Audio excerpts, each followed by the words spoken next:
SER Podcast.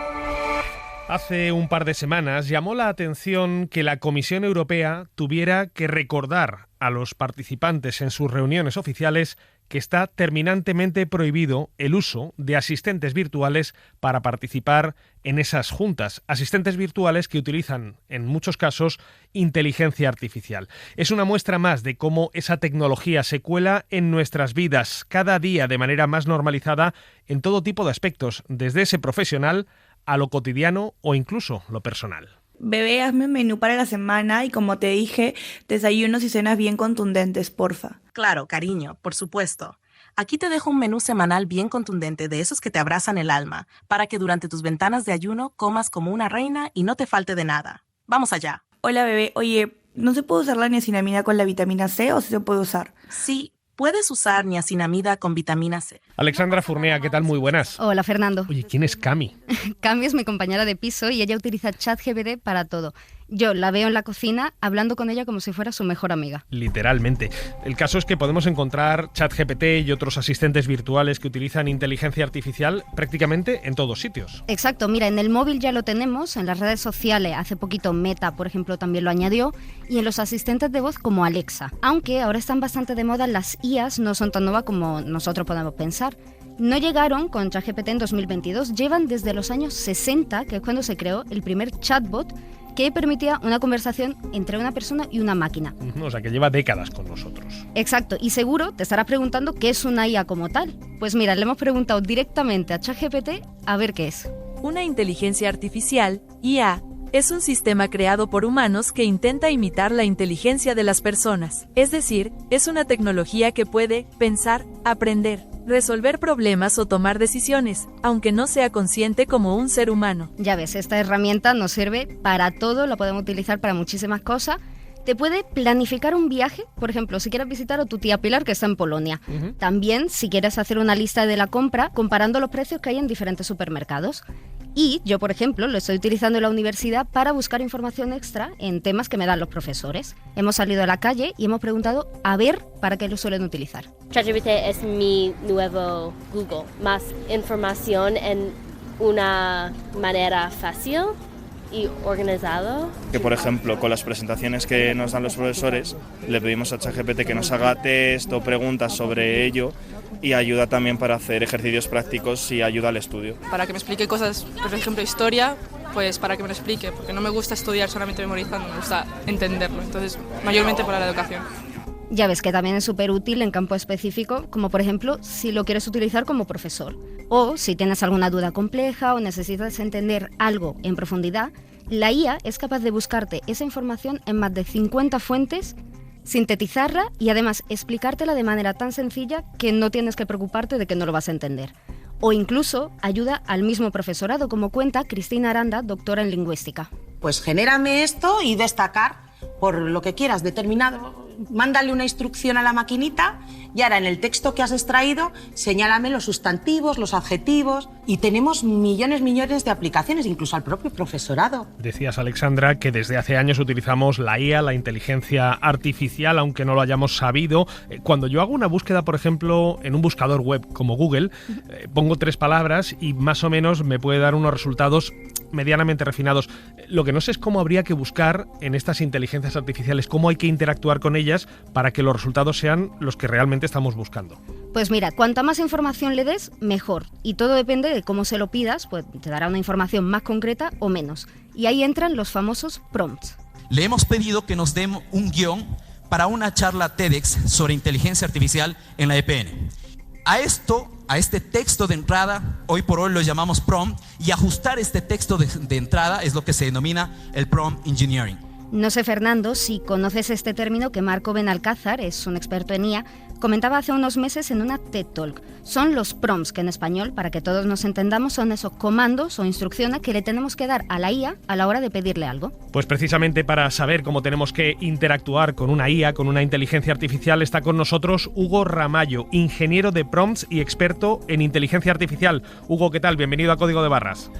Muchas gracias, pues fantásticamente bien y deseando pues explicaros cómo funciona este mundillo. No sé si es muy diferente interactuar o preguntarle a una inteligencia artificial de cómo lo hacemos ya desde hace años con los navegadores principales de Internet cuando queremos buscar información concreta. Es muy diferente y es que es un poco la idea que quería transmitir.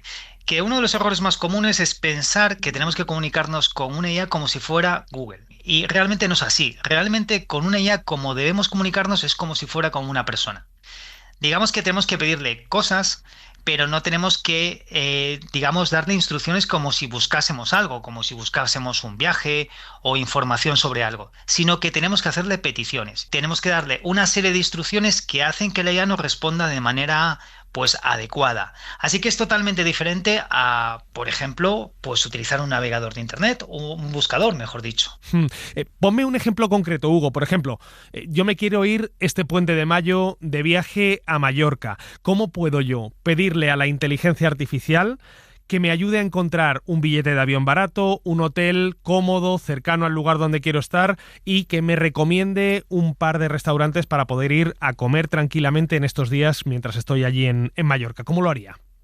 Si yo quisiera preguntarle sobre un viaje, le podría decir: busca un viaje al mejor precio o busca vuelos al mejor precio a Mallorca, y también quiero que me busques un hotel para alojarme entre el día, por ejemplo, 3 y 4 de mayo, y además de eso que me recomiendes restaurantes o sitios donde comer cercanos a ese hotel y también pues una ruta turística.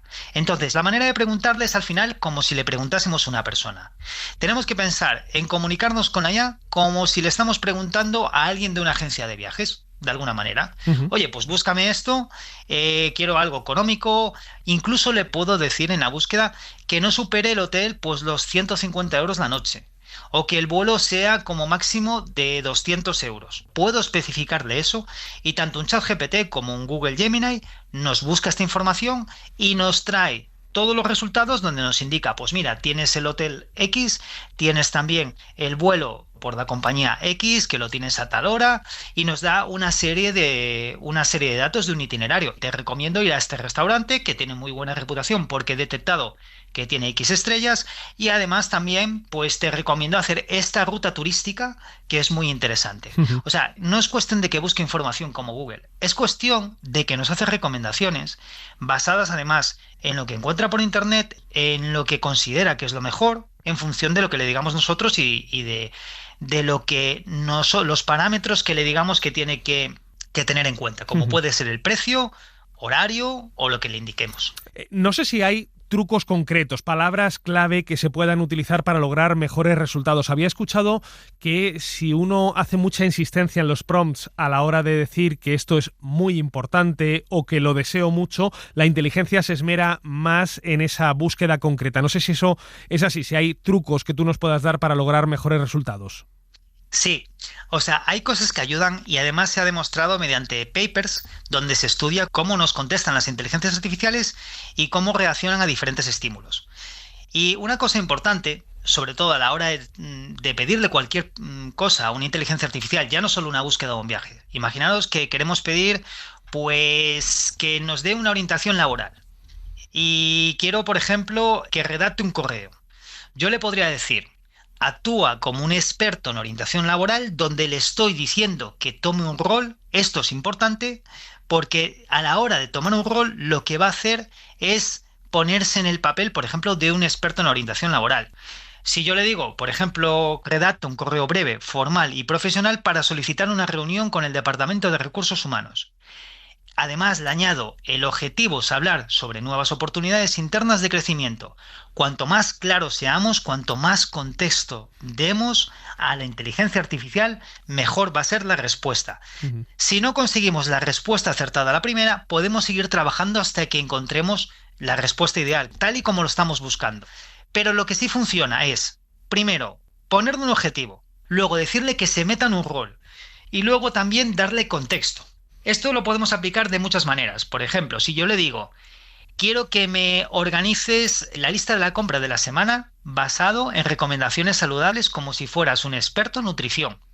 Quiero que incluyas dentro de la lista de la compra pues vegetales y también productos que sean saludables. quiero que me des también la lista organizada por puntos. Entonces lo que va a hacer de esa manera es meterse mucho más, se va a meter en el rol como de un experto en nutrición, buscando esas recomendaciones de los mejores alimentos. Yo le puedo decir, proporcióname las fuentes de donde obtienes esa información, y me las va a proporcionar. Incluso ya no solo indicarme fuentes de internet, sino incluso libros, papers, o sea, va a obtener todas las fuentes que sean necesarias. Las inteligencias artificiales contestan muy bien y cada vez lo hacen mejor y son más precisas, pero como todos, incluso como las personas, a veces se pueden equivocar y pueden pues dar respuestas que no sean exactamente lo correcto. Entonces siempre recomiendo hacer un doble check, pero también si le pedimos las fuentes ya nos garantizamos de que esa información que nos va a dar pues es bastante correcta. He escuchado, y no sé si esto es correcto, que conviene tratar a la inteligencia artificial con educación, dedicarle, digamos, un poco de atención en el sentido de referirnos a por favor, ¿qué tal, cómo estás, buenos días? Yo no sé si esto es que alguien se está cachondeando de mí, con perdón, cuando me lo ha dicho, o realmente esto es así. No, es así. Y, ¿es así? Y te lo explico ahora. Es que es así. Y es que mira, retomando un poco lo que me preguntabas antes de lo de muy mucho, cuando le decimos a la IA, esto es muy importante para mí, o quiero algo que sea muy extenso, la IA, cuando cuando enfatizamos lo que queremos decir, se lo toma de manera como en serio, ¿no? De hecho, hay varios papers científicos que demuestran cómo la inteligencia artificial, cuando tomamos este tipo de, de palabras, que son palabras educadas, interpreta que son un tipo de palabras que están relacionadas culturalmente con los humanos, que es muy típico decir gracias, que es muy típico decir hola, saludar y demás, pues interpreta que debe de responder mejor. Debe de responder mejor y debe responder de una manera más correcta. De alguna manera es algo que se ha probado en diferentes estudios y la verdad es que existe y funciona. Hugo, y mejora las respuestas. Quizá parezca un poco de ciencia ficción para mucha gente, pero ya está sucediendo que cada vez más personas se relacionan directamente con la inteligencia artificial como si fuera un compañero de piso, un amigo o incluso algunos un amante. Escuchábamos antes a la compañera de piso de Alexandra cómo utiliza esa inteligencia artificial prácticamente en todas las facetas de su vida diaria. Yo no sé si escenarios de enamoramiento con una inteligencia artificial al estilo de Her sean factibles a día de hoy o los veas cercanos en el futuro. Pues sinceramente, la verdad es que aunque parece de ciencia ficción y cuando vemos películas como Her parece algo muy lejano, en el fondo no es tan lejano. Vamos a ver, una IA al final no piensa, ¿no?, como un humano. Al final una IA lo que esconde son muchos algoritmos matemáticos y es un software. Pero es cierto que la interacción que crea cada vez es más real.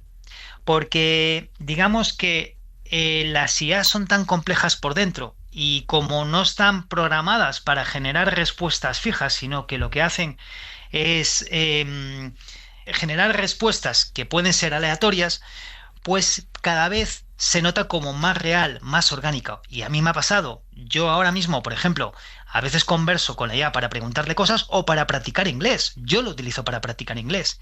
Y te puedo asegurar que es como hablar con una persona. Es más, le puedes preguntar por una opinión, te va a decir que no tiene una opinión propia, pero si le fuerzas un poquito más, te va a dar opiniones. Te va a hablar como si fuera una persona. Y de hecho, a veces, si no supiera que estoy hablando con ella, parecería que estamos hablando con una persona tal cual. O sea, llega a tal punto de realismo y está avanzando hasta tal punto de que sin duda está empezando a ser muy parecido a algo como Her. ¿Y que el día de mañana nos podríamos enamorar de una IA? Pues sinceramente, no lo sé.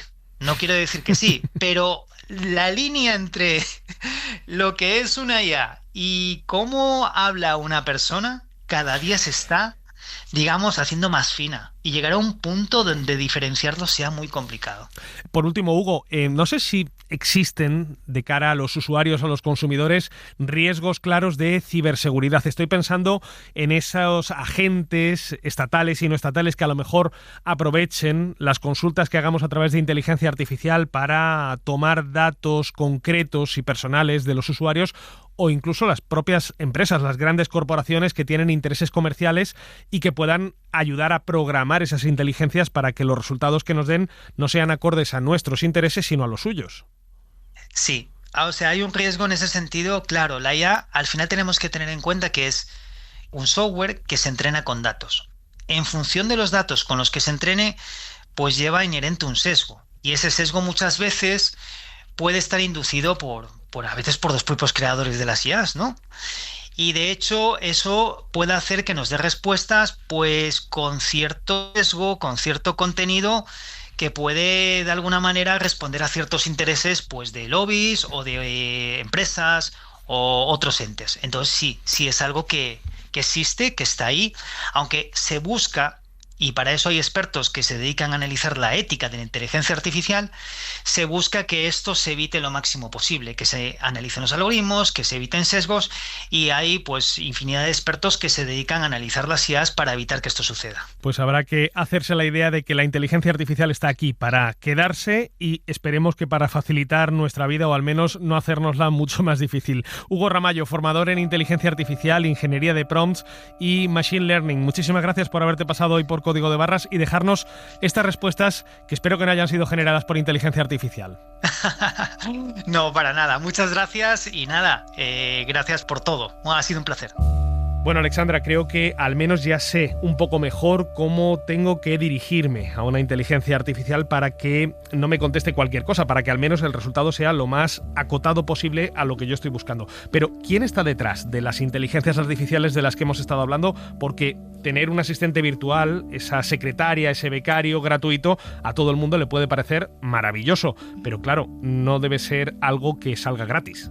Claro, detrás de esta herramienta están empresas, por ejemplo, como OpenAI, que es la que ha creado ChatGPT, DeepSeek, que es la versión china, o por ejemplo Meta, que decía antes, que también ha sacado su propia versión de IA.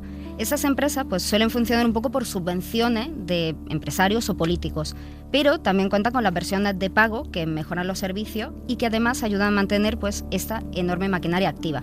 Nosotros lo que hemos hecho ha sido probar la versión gratuita, pero podemos utilizar la de pago para conseguir pues muchísima más información y respuestas diferentes. Entonces vemos que efectivamente hay un interés económico por parte de estas empresas que controlan la tecnología de la inteligencia artificial, pero Alexandra, también me comentabas que hay un alto impacto ecológico. Exacto, porque mira, un estudio del Pew Research Center decía que generar un texto en ChatGPT de unas 100 palabras puede generar el consumo de una botella de agua, que puede parecer poco, pero ten en cuenta que 400 millones de personas utilizan semanalmente ChatGPT, por lo tanto el impacto medioambiental es enorme. Y claro, te estarás preguntando que ¿por qué agua? Es el sistema que utilizan de refrigeración estos servidores que tiene la IA para generar toda la información. Pues Alexandra Furnea, como siempre, muchísimas gracias. Y ojo, no lo fiemos todo a las búsquedas en ChatGPT y en otras herramientas de inteligencia artificial. También se puede buscar información aquí en la radio. Gracias. Gracias, Fernando. Para no perderte ningún episodio, síguenos en la aplicación o la web de la SER, Podium Podcast o tu plataforma de audio favorita.